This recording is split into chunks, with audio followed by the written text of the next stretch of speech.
Good morning, everyone. How are you all? I hope you all are well and good. Myself, Padrish Khatar, and I am your maths teacher, standard 4th. So, today we are going for the recap video. This week, recap video. You can say also revision type video. Okay?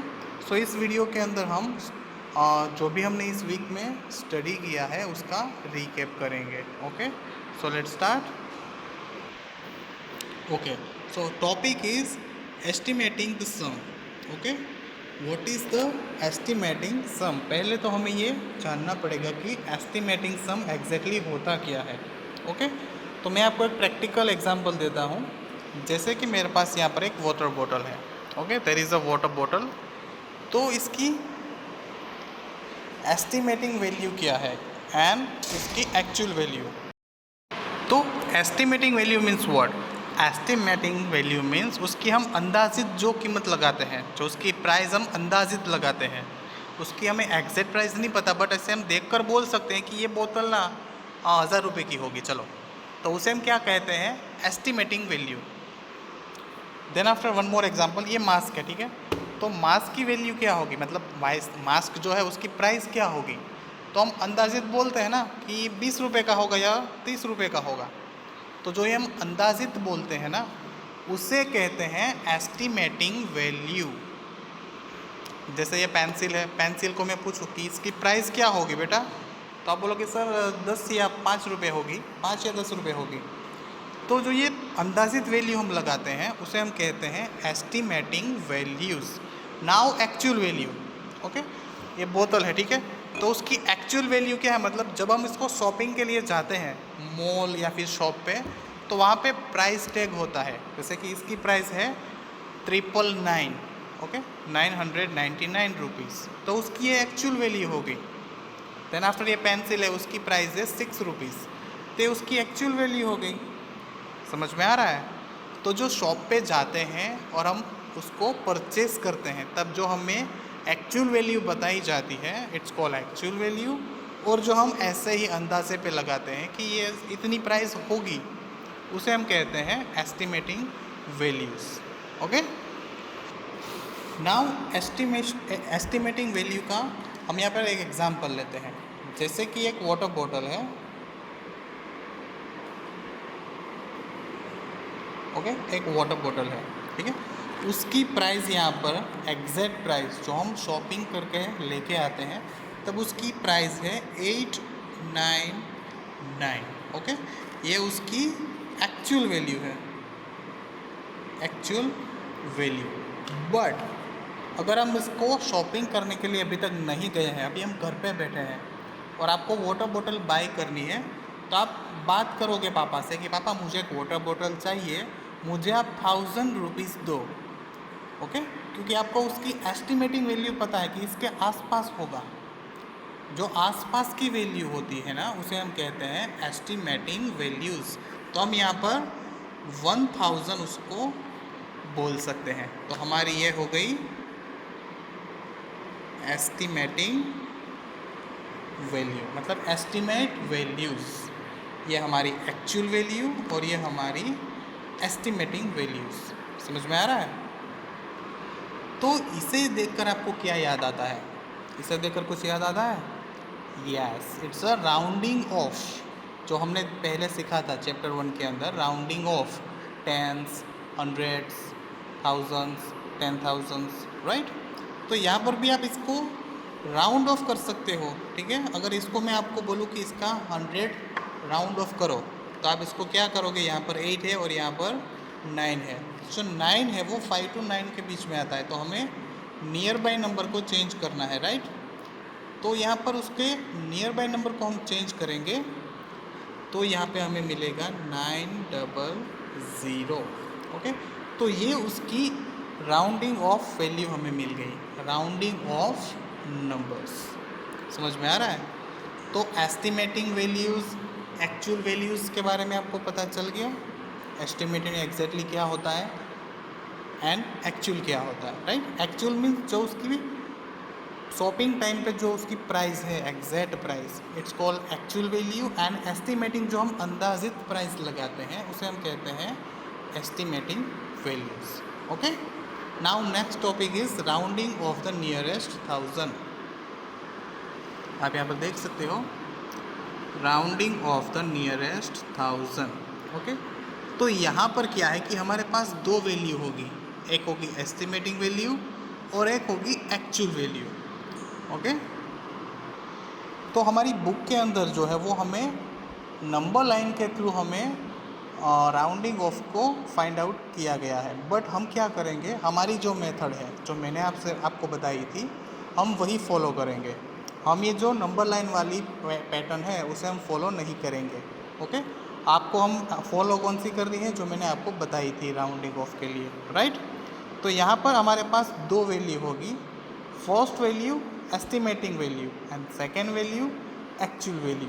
तो यहाँ पर जो estimating value है वो 42,726 है और यहाँ पर एक्चुअल वैल्यू है 51,365। ओके, तो हम यहाँ पर एक एग्जांपल देख लेते हैं कि इसके अंदर हमें क्या करना है। तो इसके अंदर हमें इन दोनों का एडिशन करना है, बट पहले हमें estimating value and actual value को लिखना है और उसके बाद उसका हमें राउंडिंग ऑफ नंबर निकालना है, rounding off the nearest 1000, and उसका हमें एडिशन करना है। ओके, सो यहाँ पर हम एक एग्जांपल देख लेते हैं। फर्स्ट ऑफ ऑल 42,726, तो ये उसकी एस्टिमेटिंग वैल्यू है। तो पहले हम इसका निकालेंगे round off nearest 1000। Okay, so let's start. So यहाँ पर हम नंबर को लिख लेते हैं 42,726। ओके, तो पहले तो हम यहाँ पर लिखेंगे उसकी प्लेस वैल्यूज़। ये वंस है, ये टेंस, ये 100, 1000 और ये 10,000। ओके, अब हमें निकालना क्या है, हमें नियरेस्ट 1000 निकालना है। 1000 कौन सा है, ये हमारा 1000 है, मैंने यहाँ पे राउंड किया हुआ है। तो हमें ये जो 2 है उसको यहाँ पर सेंटर में रख के इसकी वैल्यू फाइंड आउट करनी पड़ेगी। तो हमारा रूल क्या था, हमें किस तरह से राउंड ऑफ नंबर्स निकालने हैं, जो 2 है उसके बाजू में जो नंबर है, मतलब कि जो राइट हैंड साइड में नंबर है 7, उसे चेक करना है कि वो 0 to 4 के बीच में है या 5 to 9 के बीच में है। अगर 0 to 4 के बीच में है तो हमारा जो 1000 नंबर है वो चेंज नहीं होगा और आगे के जो नंबर्स हमारे हैं वो 0 हो जाएंगे। बट अगर नंबर 5 to 9 के बीच में है तो हमारा जो 1000 नंबर है वो चेंज होके +1 हो जाएगा और हमारे आगे के जो नंबर्स हैं वो हमारे 0 हो जाएंगे, राइट। तो हम देखते हैं नंबर को यहाँ पर 7 को। तो जो 7 है वो 5 to 9 के बीच में है, तो वो क्या करेगा, 2 को +1 करेगा, राइट। तो यहाँ पर 4 पहले तो हमारा एज इट इज़, बिकॉज उसमें हमें कोई चेंज नहीं करना है। ओके, देन आफ्टर जो 2 है उसे हम +1 करेंगे तो वो हो जाएगा 3, ये हो गया 3, और जो आगे के नंबर्स हमारे हैं वो सारे हो जाएंगे 0। तो हमें यहाँ पर क्या मिला, 43,000। Okay, I again repeat this one. हमारे पास 42,726 है और हमें फाइंड आउट करना है नियरेस्ट 1000 नंबर। 1000 नंबर कौन सा है, 2। तो 2 के राइट हैंड साइड में जो नंबर है उसे हमें चेक करना है कि वो 0 to 4 के बीच में है या 5 to 9 के बीच में है।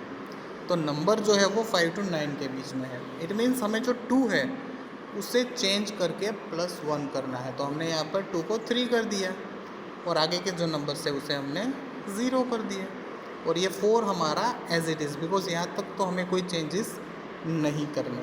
ओके, नाउ दूसरा नंबर हमारे पास यहाँ पर है 51,365। ओके, पहले तो हम प्लेस वैल्यूज लिख लेते हैं, वंस, टेंस, 100, 1000 एंड 10,000। ओके, अब हमें यहाँ पर कौन से नंबर को देखना होगा, 1000 नंबर। और 1000 नंबर कौन सा है, 1। तो अब 1 के बाजू के नंबर को हमें चेक करना है, मतलब कि जो राइट हैंड साइड में नंबर है 3, उसे देखना है। तो ये जो 3 है वो 0 to 4 के बीच में है या 5 to 9 के बीच में है। अगर 0 to 4 के बीच में है तो हमें 1000 नंबर को चेंज नहीं करना है और बाकी के हमारे नंबर्स 0 हो जाएंगे। अगर 5 to 9 के बीच में है तो हमें +1 करना है, राइट। तो ये जो 3 है वो 0 to 4 के बीच में है। इट मीन्स हमें 1 में कोई भी चेंजेस नहीं करने हैं, वो हमारा एज इट इज़ रहेगा। ओके, तो 5 पहले तो हमारा एज इट इज़, ये 1 जो है वो भी हमारा as it is, because 0 to 4 के बीच में नंबर है ये वाला, ये जो नंबर है वो 0 to 4 के बीच में है, that's why. And other number will be the 0। तो यहाँ पर हमें क्या मिला, 51,000। ये क्या है, उसका rounding off number two the nearest 1000। Okay, तो हमें यहाँ पर 2 नंबर्स मिले हैं, एक ये नंबर और एक ये नंबर। यहाँ पर भी हमें 2 नंबर्स मिले हैं। अब हमें क्या करना है, इन दोनों का एडिशन करना है। अब हमें क्या करना है, इन दोनों का एडिशन। बट हमें एक्चुअल वैल्यू को एक्चुअल वैल्यू के साथ ऐड करना है और एस्टिमेटिंग वैल्यू को एस्टिमेटिंग वैल्यू के साथ ऐड करना है। तो आप बोलोगे सर एस्टिमेटिंग वैल्यू कौन सी है और एक्चुअल वैल्यू कौन सी है। ओके, तो जो हमें फर्स्ट दी गई थी वो हमारी एक्चुअल वैल्यू है। जैसे कि यहाँ पर 42,726 दिया गया था, तो वो हमारी एक्चुअल वैल्यू है और ये भी हमारी एक्चुअल वैल्यू है। तो इन दोनों का पहले तो एडिशन होगा। ओके, सो यहाँ पर हम लिख लेते हैं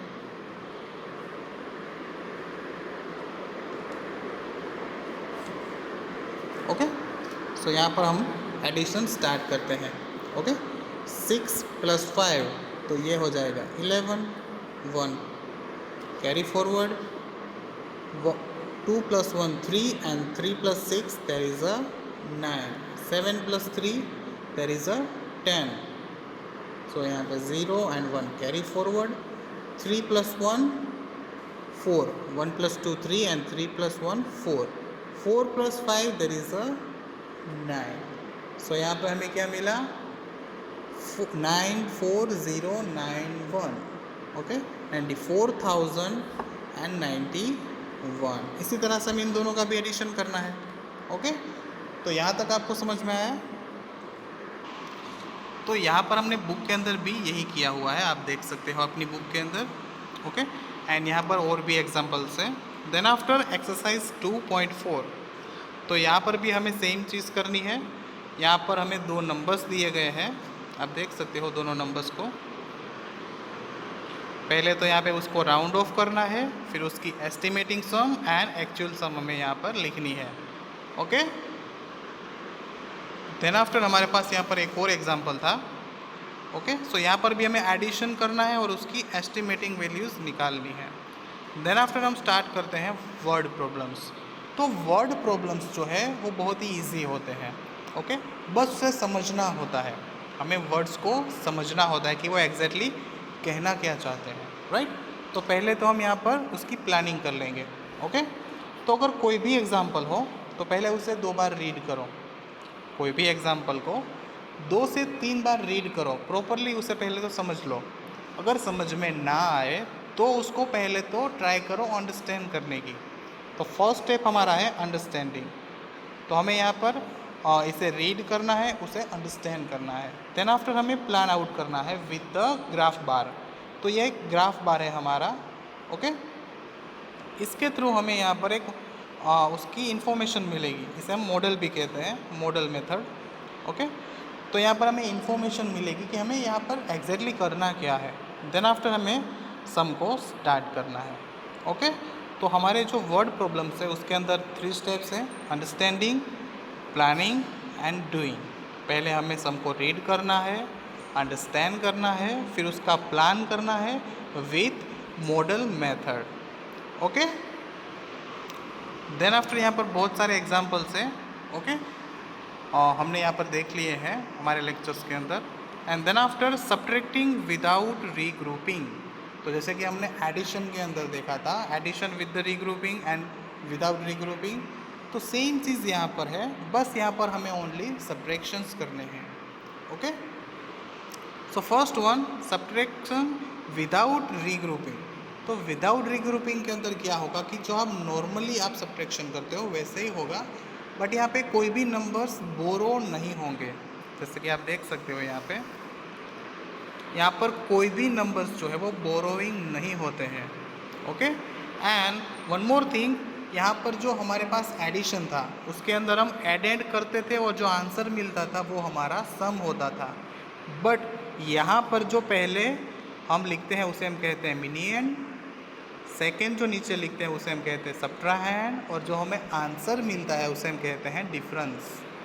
आई अगेन रिपीट, जो हम फर्स्ट लिखते हैं पहले, जो हमारा ऑलवेज ग्रेटर नंबर होता है, तो उसे हम कहते हैं मिनियंस। जो हमारा सेकेंड नंबर होता है जो मिनियन से छोटा होता है उसे हम कहते हैं सब्ट्राहैंड, एंड जो हमारा आंसर होता है उसे हम कहते हैं डिफरेंस। ओके, तो यहाँ तक आपको समझ में आ गया होगा। ओके, सो यहाँ पर सब्ट्रैक्शन विदाउट रीग्रुपिंग के अंदर हमें कोई भी नंबर्स को बोरोइंग करने को देखने को नहीं मिलेगा। यहाँ पर हमें कोई भी नंबर्स को बोरो करने की ज़रूरत नहीं पड़ेगी, बट सब्ट्रैक्शन विथ रीग्रुपिंग के अंदर आपको नंबर्स को बोरो करने को